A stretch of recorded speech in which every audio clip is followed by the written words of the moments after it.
Mbote lisusu bande ko balandi to komo wapi ndenge to mesina ko kutana biso na bino na lakaki bino semaine uti ko leka na ko yambela bino maître Joël Kitenge oya sabongo politique to sola na ye maye oyo bande ko nyosu ba ko le ba réseaux sociaux ba ko le ba télévision ba débat par-ci par-là changement to révision ya constitution ya mboka Congo bola na boke binyosu changement to révision ya Mobeko Likunzi ya mboka Congo o to bengi bongo na lopoto constitution to landi biso nyoso tout FCC na nzilango ikasange balobi non pa boy to landi biso nyoso tout bandeko ya FDC na nzela ya Willy Mishik balobi moyete bolandaki pe ba réaction ya M23 mais lelo en face d'anga eza bongo maître Joël Kitenge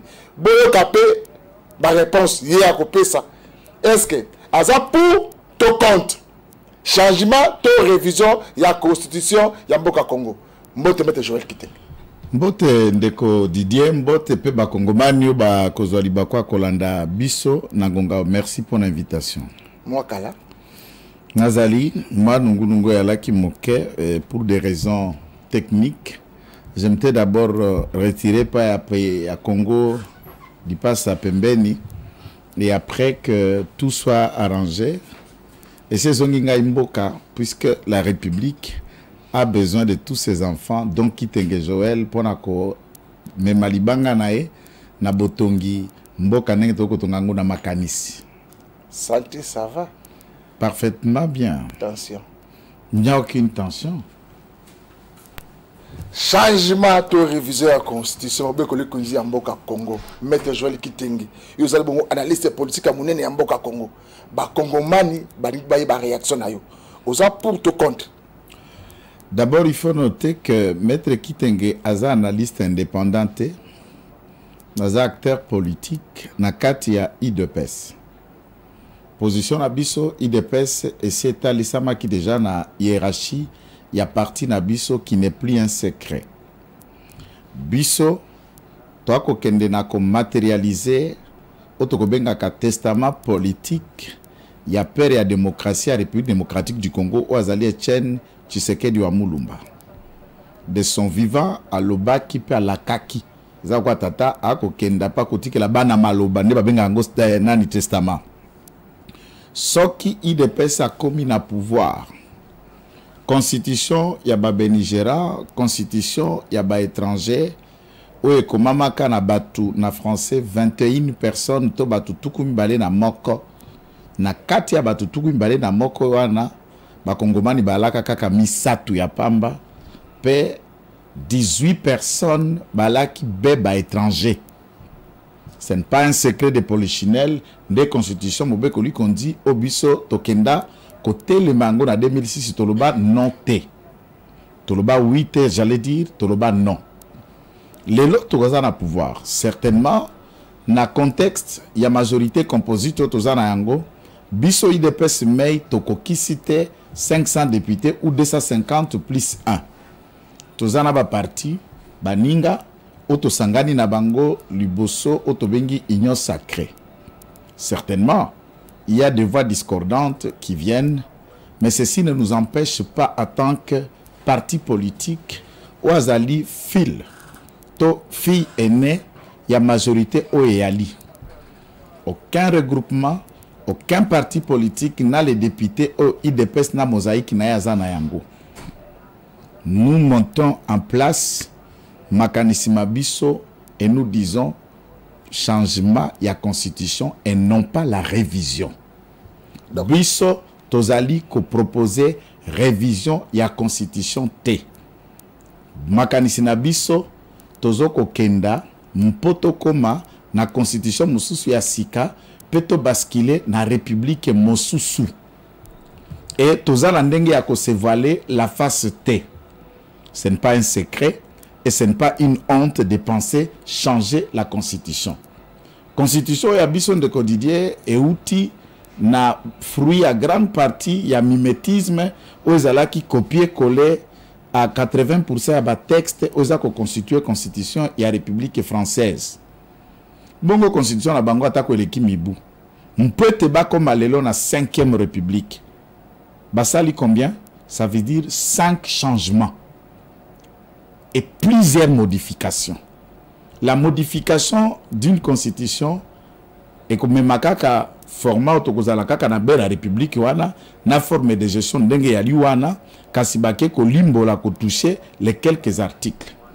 Nous trouvons qu'il y a pas mal de questions nécessitant réflexion profonde ou qu'on réponde à l'aspiration à bas congolais. Tant que vous avez 21 personnes, vous avez réfléchir scientifique, rédaction à constitution. Ce qui point de vue est discordant et qu'il faut apprécier entre les co-rédacteurs ou les penser sur ces textes. 18 personnes déjà bali ba congomanité. Ce qui 18 bango ba voté pour 3 au bali ba congolais bobi mobeko wana tokoti ate to phrase wana yota wana tokoti ate. De tokuta ba phrase lokola oyo les sols et les sous-sols appartiennent à l'État balongola. Article 9 de la Constitution. Ils ont soutenu. Et comment l'État exerce sa souveraineté. Biso torobi toko zonga na makanisho ya biso mabele mpe biloko ya nse ya mabele et ali à l'État. Un point barre. Biso toza kobanza. Être gouverneur et sengeli azala nommé. Azala kaka nommé te azala pe non originaire. Soko yali na Bakongo yo Didier Kiku bako tindo gouverneur na Nord Kivu. Bako kamata mui Nord Kivu batie gouverneur na Congo central. Bako kamata Mungala auti na province ya Équateur yako kende bongo gouverneur na Katanga. Bako kamato ali na Katanga batindie bongo gouverneur na Kasai oriental. Poto renforcer les sous cohésion to buka eloko ya ba clivage na batata ba bimaka na TV ba komora bango bazala ba nous les ressortissants de nous et ko buka ba nous mpe ko renforcer ce que nous appelons le peuple congolais. Biso to ali ko banza et Sénat et ali na sikate na fonctionnement ya république to ko kanisa pour misolo pe ba million ba ko fêter na Sénat et ali na ditombate. C'est du gâchis. Peut et ali ko apporter et l'autre côté na vitamine ya démocratie peut fonctionnement ya institution na biso. Ce qui ba ke ko apprécier peut ko évaluer bi Sénat na biso regal ya mibeko ba ko ki ko isata DGT. Ba ko isata ben ministre te. Ce qui ba ko ça la lecture ya loi. Vous allez assistant parlementaire dès qu'il y a vu ya Sénat dans l'Assemblée nationale et kokanité ça dit ba keseni na makanisi. Mobeko lobi per règlement intérieur c'est la position de l'Assemblée nationale de comprimer le Sénat. Koko sa ministre économie et quoi wanamboka. Sénat koko sa tata Sénat ndimi ke ngai tokozongi sa ministre ana mais ce qu'Assemblée nationale lobi ya kokende c'est la volonté ensemble maintenant to fonctionner na assemblée to parlement monocaméral bicaméral tel quoi double chambre basse na chambre haute ezali gachi.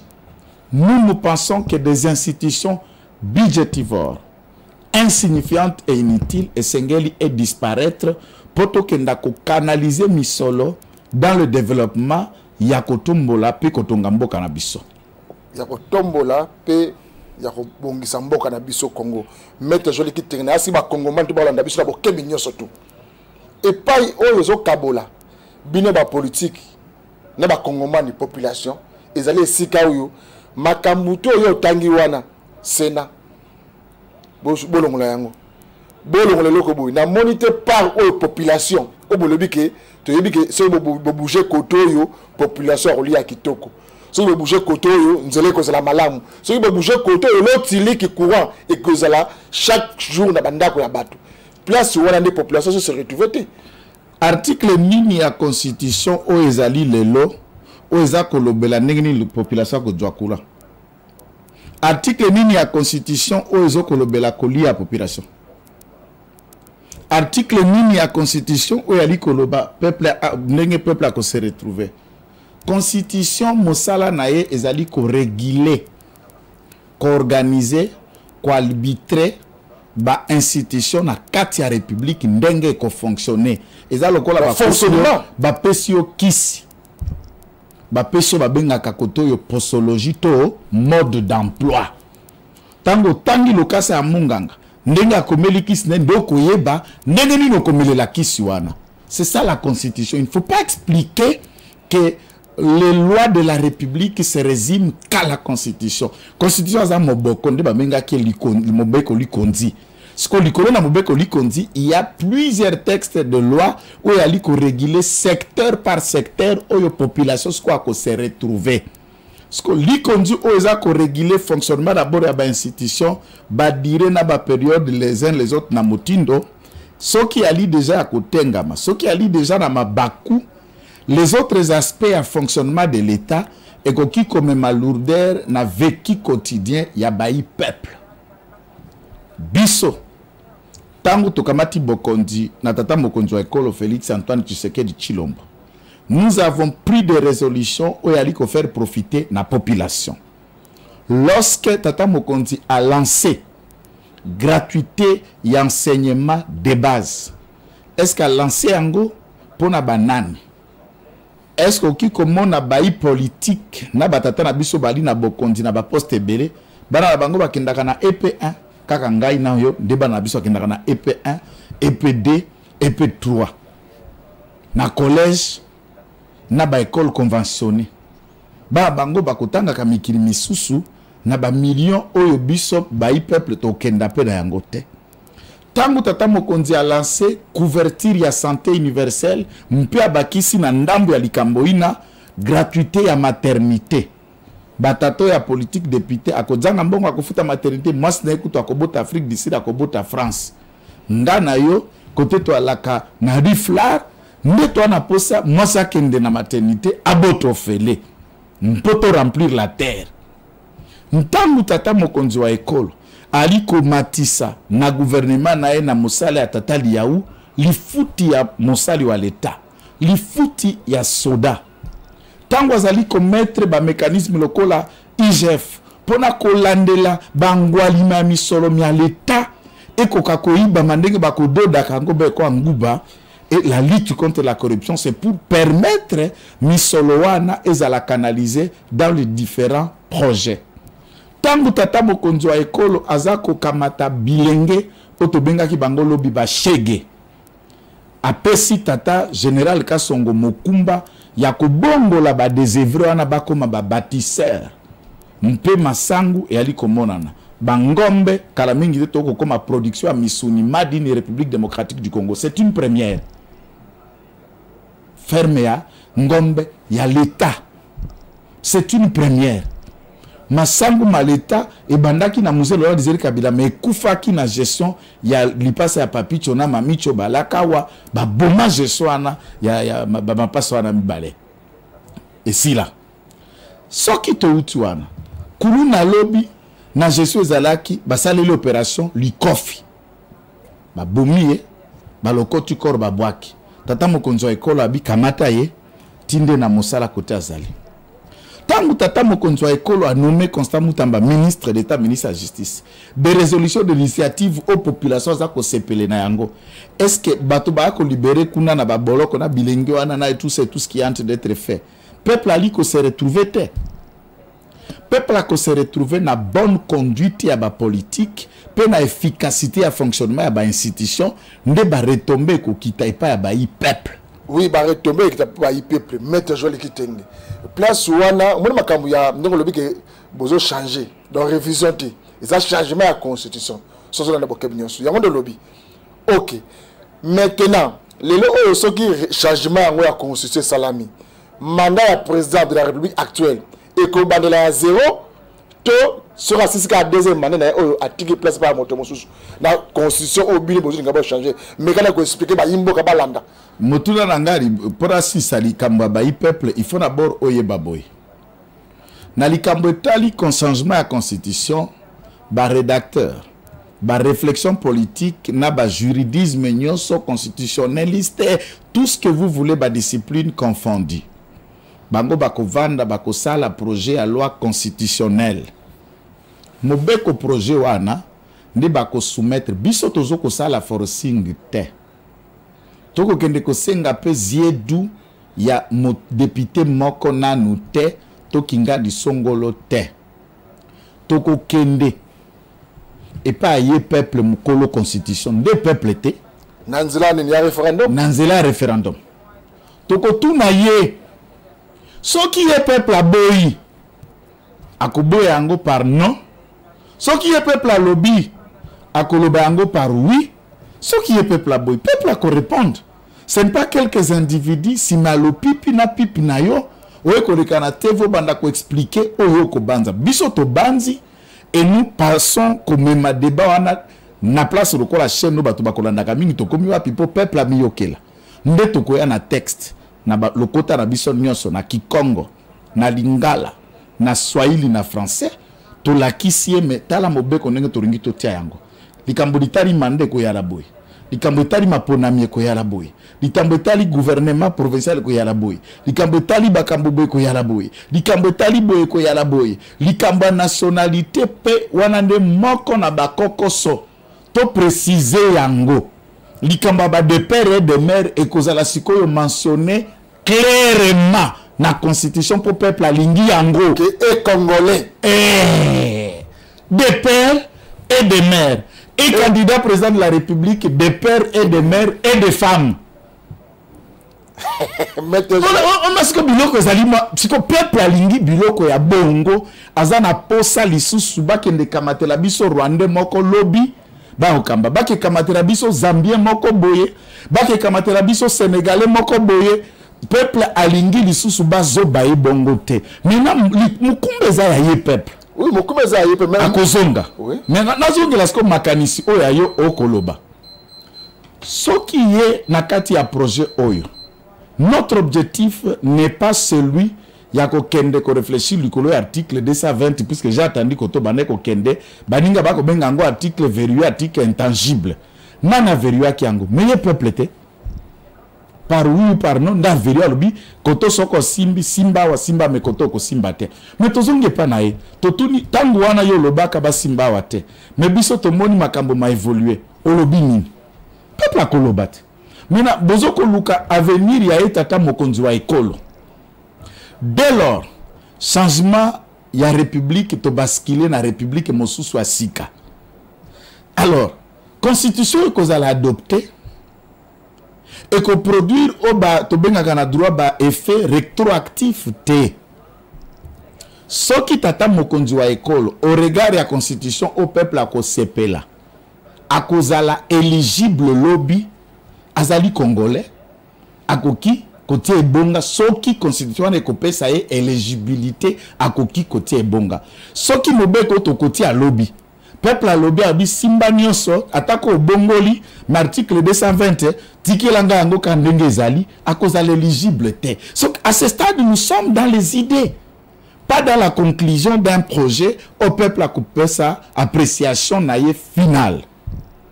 S'il est éligible, il pourrait venir. Balobi na science politique et parti politique nyo sazana ndingisa ya ko conquérir pouvoir, ya ko gérer yango, pe ko maintenir. To si to sala ki conquête 37 ans. To koti gestion le to ko kende 6e année à gestion. Parce que ce qui biso ba to ko gérer la 6e à gestion.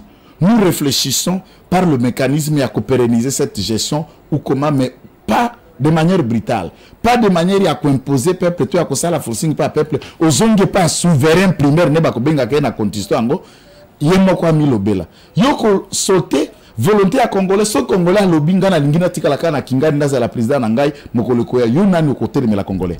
Mais pour volonté à congolais ndeko primer le quoi mutunyos. Ce n'est pas un individu métis soit-il ou qui viennent de quelle planète, je ne sais pas.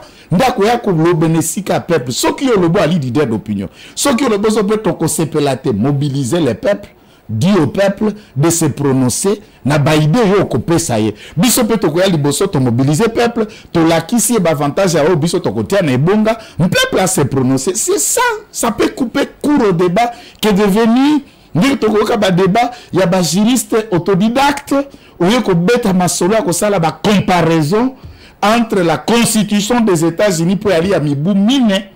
Mais je rappelle et pas ya ndeko Kasaji était de quotidien. Constitution ya États-Unis et le bip mandat à député zalaka 2 ans. Après 2 ans, basali élection bakobenga kuna na États-Unis mi-mandat. Mi-mandat, oui. Alors, pourquoi betele yango lisolo te? Ata la siko production, il y a des députés aux États-Unis pendant 2 ans, na production il y a des députés pendant 5 ans. Tout le monde a qui ils ont proposé quelques projets de loi, ils ont adopté, handicapés, et il y a eu déjà coexisté. Il a été à l'initiative même quoi il ministre dans l'histoire depuis 1960, Baladi Bosso. Sous Félix Tshisekedi ministre à quoi il parle le Parlement. Ah bah quoi il y a kati na Congo.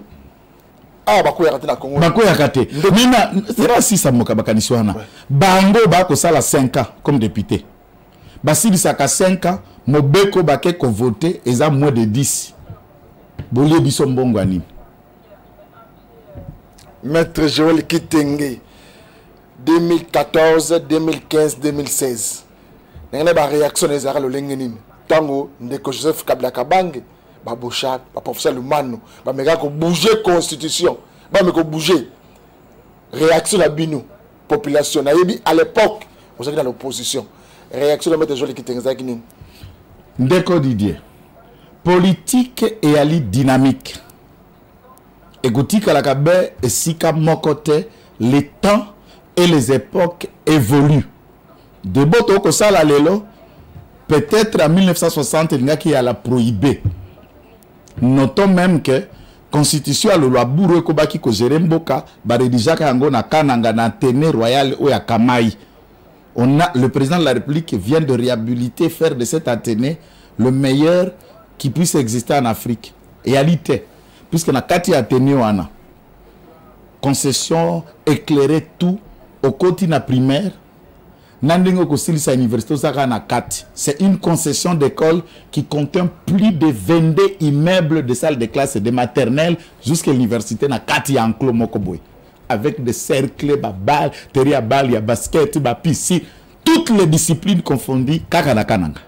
Na Kassai central. Na Kassai central qui sera inauguré il n'y a pas longtemps. Tambola en Afrique, Tambola en province, au commun et l'autre côté. Parce que les gens parlent de réalisation, ils ont une infrastructure d'école, mais il faut aller voir ce bijou. Il n'y a pas un complexe scolaire, aux Zana Moutindo et Lokoana. Na Djongela, au Ekinde Kozala rédigé na poto, na France, na poto, de Baeko et Bisso. Et pas Bapaya. Quand vous avez une réaction en 2015-2016, mois de septembre, Oyo et Salete, Bake Kotumbela Bisso na siège, il y a IDPS. J'en ajoute. Bisso IDPS. To boya constitution en 2006, to vota non. Tangu bao bande komususu ba Kongomani ba vota ki oui. Eleki. Na biso to boya yango, na bango bandimaka yango et comme constitution a biso nyos. Même ceux qui s'opposent aujourd'hui au changement de la constitution, ça sera aussi leur constitution tout en votant non. Biso to boya te basimba pour te lobby, bionde bosala ki yango biso to boya yango. Et comme il est là, bobanze te bobongolo yango. Mais notons puisque c'était une deuxième dimension à modifier pour changement, puisque en 2011, et ça il m'a qui déjà. Ah, on a Congo, puisque 2011 est Salami. C'est normal, puisque à la Kabila. Mais tant que Félix Tshisekedi y a Kobanza, c'est normal, puisque Félix Tshisekedi. Et bah, sous ce bonima qui va changer, au bébi côté baouté la kuna, bamboka bapaya, ba immigré, clandestin. Vous dirigeant pendant 18 ans, à la grande ningisa kosimba texte à constitution. Mais moi, no boyebi tata na boyebi maman na ye, bomoni koko la de, bomoni place à beta bal, kota beta babil, kota beta dame. Agi kosimba mibeko li kondite. To boyaka yango.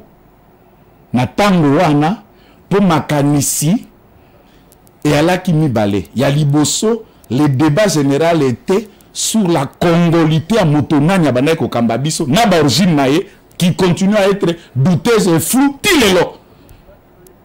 2.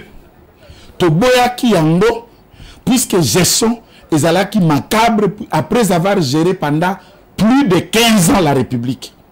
15 ans. Ce que tu as 4 ans à musée, puisque c'est la succession, et qui à peu près plus musée plus 18 et ça là 22 ans. Ce que tu as 4 ans à musée, c'est ça qui déjà 19 ans de gestion. Si ma 19 ans à gérer depuis Afdel, ou habité, Nalingina Salaboy. Bah, gestion monnaie ne peut m'olaï en beaucoup, et 32 ans à Mobutu. n'a pas 22 ans, il y a clan Kabila, compagnie et associés. C'est ça la longue gestion. Nous, réalité. Félix Tshisekedi aussi, ça fait mandat moko. L'autre, en 6e année, il n'est pas à la fin de son mandat. Et il ne fait pas le forcing. Bango pe balagi na makanicité. Il y a aucun tout na peuple. Ba soumetaki une condition comme laquelle et sengela qui n'a pas la identification, enrôlement, tant ba créer que NIP. Basa la évaluation à population au l'état wana to glisser nan. Et puis tu glisses des ans.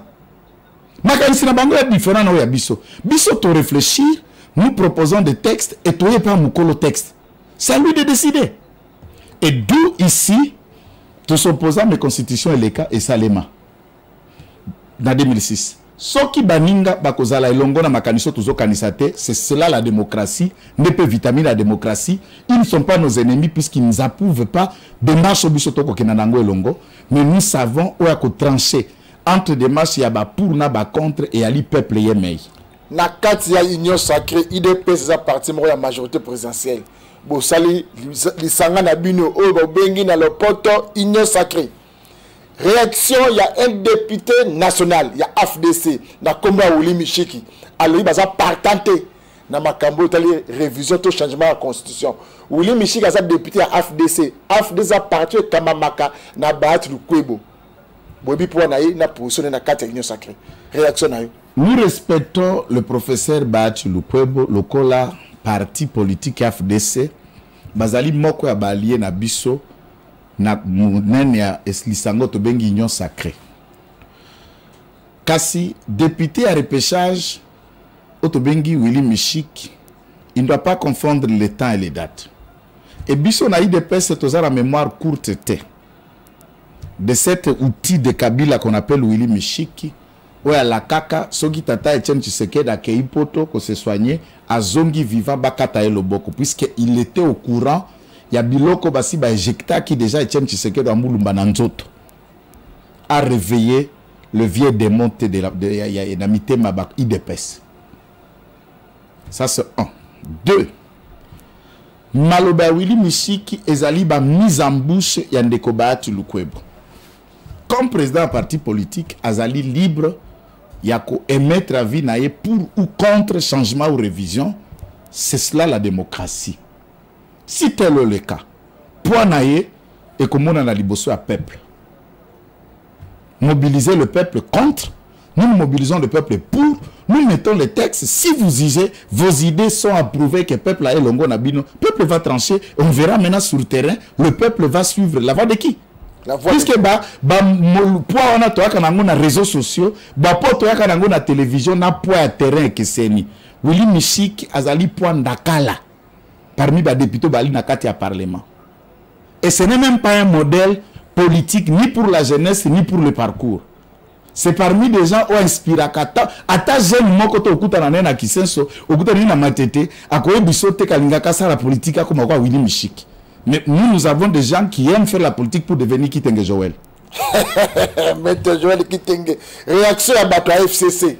Nanzela Yangoï Kassaj. Député élu, il y a Kassaj Oriental Boujmaï. Yébe à lobby. Non. Nanzela Wana. Bon, que les bino mogo. Bon, on va retirer là. On va changer la constitution. Bon, dans le lobby boye. Ndai. Nazo pesa la bongo ikasa njimbote. Pena pesa mutuna ponga pena za muta ya milieu médiatique populaire. J'ai plein d'abonnés na ba plateforme nangai moneno na ko Kambaka. Coordonnateur national des enquêtes.com Kitenge Joël azana mutuna ya public et pas ngoika sanji puisque baza étonnant que ça fait longtemps bazo mona le susungo Christelle Bunkumba mwana ngoika sanji ozala ki honorable député balingi baheba santé ya Christelle Bunkumba comme na niveau ni eloko aliboso eloko mi balé c'est vrai. Peu importe l'âge et la droit, nous lui concédons capacité na autodidacte et à s'adapter na ba principe il y a étude comparative il y a droit constitutionnel ou en appréciant la constitution les uns il y a côté na côté. Est-ce qu'à Koki peut expliquer peuple congolais la durée de la constitution aux États-Unis qui date depuis 1800 quelque, pas 1900, 1800 quelques.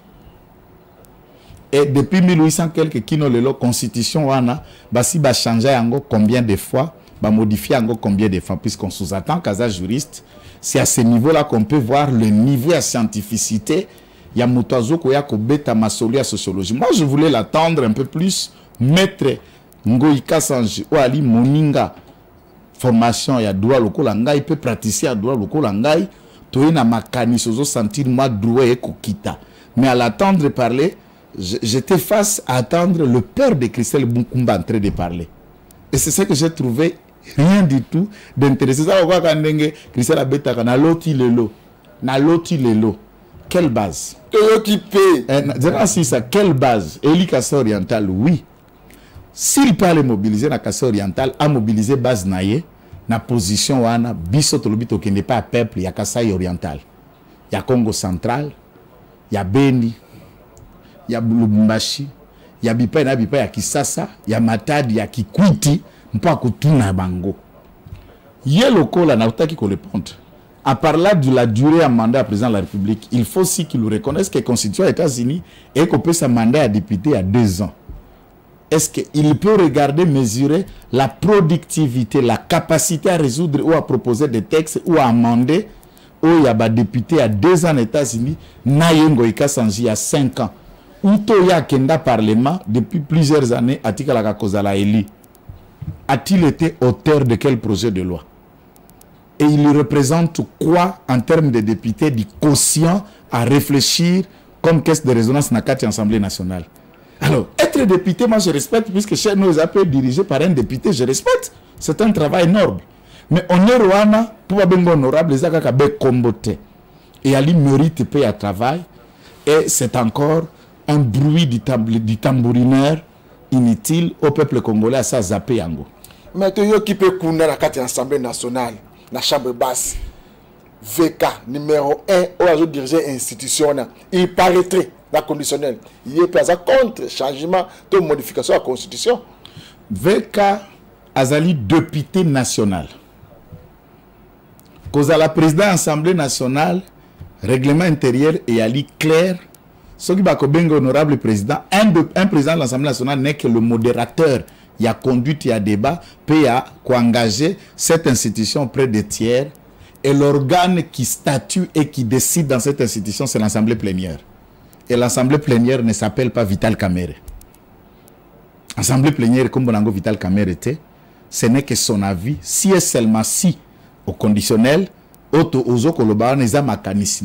est libre, il y a qu'à penser pour toi dans la démocratie. 1. 2. Ceux qui pensaient na yewana, et il y a ndoto ya baba. Dans la fiction du raisonnement, il y a un accord qui existerait à la tête de l'INC, na Mituna Bango, qui existerait na Kenya, na Nairobi, oyo tata mokonzwa ekolo, à soutenir Vital Kamerhe mokonzwa INC, mpoza la candidat simana na ebonga na ye. Qu'il sache aujourd'hui. Ngai le quoi communicateur à IDPS.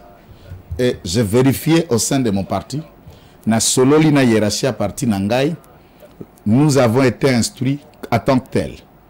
Biso IDPS.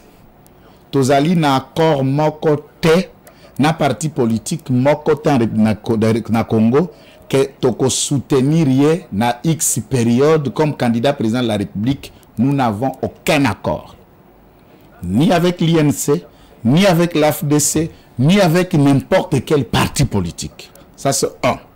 2.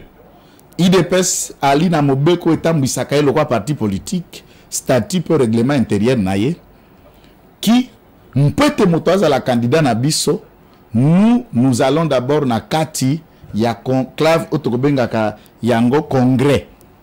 Congrès ko sala toko sala primaire en interne, nde toko lever option motonani à représenter couleur ya IDPS. Pour preuve, na 2018, Mpotata Félix Asa la candidat président de la République, Erbakendaka na Suisse na Genève, par la volonté Yabato Azalaki na Bango, na ba Congomais, na ba Sénégalais, na ba Zambien, il a pu accepter à concéder candidature nae au profit d'un autre.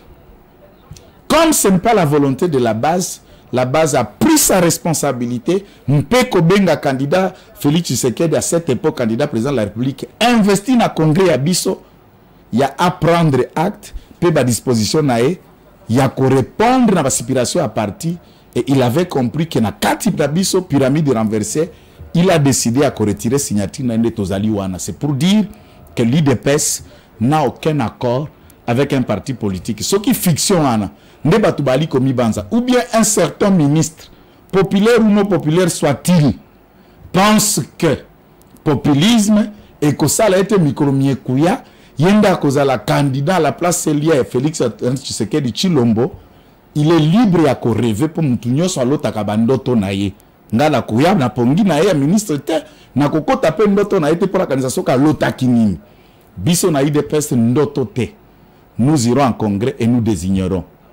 Et la décision, écoute, comme nous ne sommes pas pendant ma ponami, comme tous en la période il y a congrès, c'est un débat au benga côté le chari liboso ya punda tokotsa lango bongote le moment opportun tangu ba organe dirigeant à parti ba ko convoquer congrès, nous allons dire au public nana kozala candidat président na biso et il n'y a aucun accord qui nous lie et nous nous soutiendrons que la volonté ou ekouta na kati ya congrès à IDPS. Maître Joël Kitenge na tangelio a ba député, ba sénateur, quelques sénateurs, quelques députés, na quelques ministres nationaux en Mboka Congo, baza contre révision de changement de la constitution. Yo ko likia ke kaka bino comme IDPS bolobo tilemi kaka ndeko lobi non ozo le kaka comme communicateur IDPS bino na gouvernement comme bolobi kaka non biso to que la procédure la référendum pour le changement de constitution kaka ndeko na ba ministre wana boko tala bangote ba député la boko tala bangote ba sénateur na ba député professeur boko tala bangote na lobi boye yé député provinciaux a comment député provinciaux pour na commissaire député provinciaux peuple. Si ma commissaire député provinciaux, il y a député provinciaux apponi par vote indirect sénateur. Il y a ministre, comme il y a ministre Poani, na signature pour ordonnance Félix Antoine Tshisekedi Tshilombo. Ministre Zalaka élite. Ce qui m'a coûté que alinga ponanzela naye ou ali makanisa IDPS. Je l'appelle à la démission qu'il démissionne et qu'il prenne ses responsabilités. C'est comme ça, ba mature na ba majeur politique ba salaka autour d'une république. Vous trouvez que de telles idées à bateau Bozana Bango Lisanga ne vont plus dans vos aspirations, vos attentes. Assumez-vous et démissionnez. Assurez-vous et démissionnez. Maître Joël Kitenge, vous avez dit que vous caméra d'Abisso, au PC Baimboka, moi message espoir Yasuka. Ponga ipena, à très congolais, na yebi, makambu ya constitution, oyo, même la politique, moussou ba la vidéo, le bazana bandaku. Ou à tous les bandas, la raté. Bisso na bino, te mets la gaz. Na banzela, to kima bandaku. Tous les victimes, il y a Moussala Oyo, il y a Rotelemela, Joseph Kabila à l'époque, dans l'Assemblée naïe, constitution va bouger dans beauté. Vous, oui, pour le changement, tout révision de la constitution. Caméra en Ngai, j'en appelle, na parti Ngai, na unité. Chers compatriotes, cadres, membres, militants, la structure de base, ils sont affiliés. Tout le mouvement associatif, ils sont affiliés à l'IDPS. Maintenant, l'ère est à l'unité. Des guerres entre nous, des divisions entre nous, qui doit partir, qui doit rester. Entre-temps, nous sommes face à une grande bataille, l'ère est à l'unité. Et c'est ce à quoi j'appelle aussi un parti. Lorsque ngai, je prie la parole en public, puisque Nzela Otokamata qui a qu'à détruire, il y a qu'à affaiblir, il peut y a qu'à réduire l'efficacité à force du progrès, j'avais trouvé que c'est là qui mauvaise tangente. Moment où les cas turbulence, vous et moi savons que nous avons besoin de la force du progrès. Redynamisons toutes nos structures et rangeons-nous comme des combattants, de soldats de Fachi derrière la pensée que nous avons pu développer au cours de cette émission qui a été développée même dans la hiérarchie à parti. Atterrons nos divisions et nos divergences. L'ordre est à l'unité pour réussir cette bataille. C'est cela mon mot de la fin. Ok, merci Bandeko Balande Zagi Bongo Maloba. Ya Maître Joël Kitenge Mitune Zaki Yangai. Ba réponse Ezraki Yaye.